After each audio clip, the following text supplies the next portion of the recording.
Alright, big fella, in this video we're going to talk about one thing that you can do specifically to build off the strengths that you have as a hitter. And it all has to do with how you load your hands. What you do to get your hands into a good hitting position so that you can be efficient and powerful and quick into the hitting zone. And so I want to begin this video by talking about where you get off kilter with your swing, and then talk about how to solve that problem. Okay, so all great hitters, what they're going to be able to do is get their hands, their back elbow, and their hip connected with each other. And you can see it right here with Albert Pujols. You can see the hands, back elbow, hip, all connected so that these are working as one piece with the hips into the point of contact. And what that does is that creates a sense of rhythm with the swing and a whole lot of power into the swing. Let me give you another example of a hitter that does the same thing. Alex Rodriguez. They all do it. When they get through their swing and they're working into the hitting zone, you'll see right here how the hands, the elbow, and the back hip get connected. A third example, Bobby Abreu. You'll see him get into his stride. Watch him load his hands. And as he takes his swing and works into the hitting zone, right here you can see hands, back elbow, back hip, all connected so that he can get those pieces working together into the point of contact. All right? If we watch you on the left-hand side, watch, there's your hand load. As you take your swing, you're going to notice here that your hands trail. And so they don't get lined up at this point of your swing with the hip and the back elbow. And you're going to lose a lot of power here because of this. And you're not going to get your hands into the hitting zone as quickly as you need to get them. And as a result, you're just not going to be as powerful and as efficient as a hitter that you need to be. So the question becomes, all right, well, how do I fix that? Well, what we're going to do here is we're going to use Bobby Abreu's load, because you start with your hands in a similar position. Both you and Bobby Abreu start with your hands high, near your head. You can see the stance in terms of the hands is almost identical. So I want to take a second to explain what Abreu does with his load, and then I'm going to show you how you can make yours better.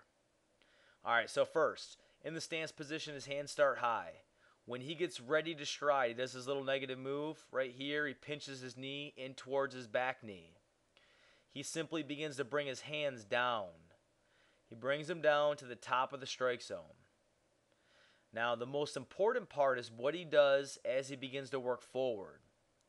So as he takes his step forward, you're going to notice that this back elbow is going to load back right there.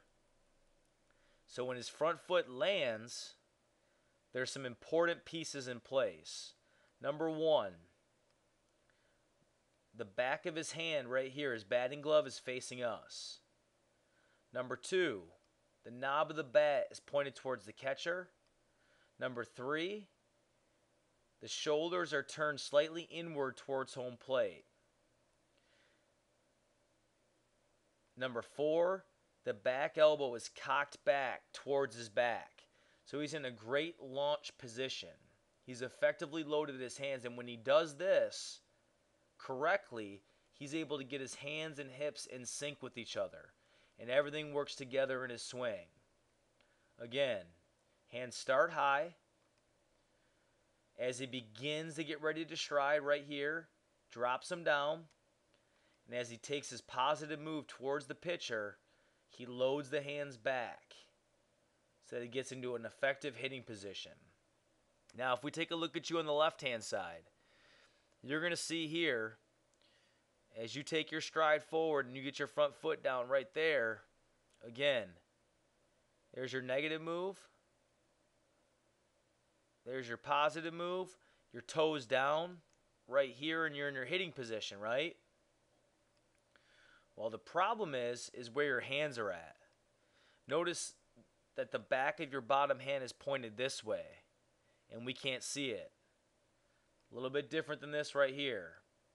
Notice how your back elbow is not cocked back. Instead, it's kind of drifting down here. Take a look at the knob of the bat pointed towards us, whereas with Bobby Abreu, the knob of the bat's pointed towards the catcher. And finally, you can see that there's no inward turn to your shoulders. They're kind of straight away towards the pitcher, whereas with Abreu, they're slightly turned inwards. All of these pieces will get him in sync so that his hands and hips will work together. Let me give you another view of what I'm talking about here. It might be more helpful to see a catcher view. Take Bobby Abreu right here. Hands start high. Right here he gets ready to stride. Now watch as he works forward how this back elbow is going to cock back. Right there, and he brings his hands close to his body. Now his toe gets down and then he's in a good hitting position. You can see how this is loaded. If you look at where your back elbow is, you can see that it's not loaded. So what I want you to do is just to try that out, see how it works for you, and I think you're going to notice a little bit more improvement in the pop, the way the ball flies off your bat. You're going to have a little bit better rhythm at the plate, and I think it's just going to make you a better hitter overall.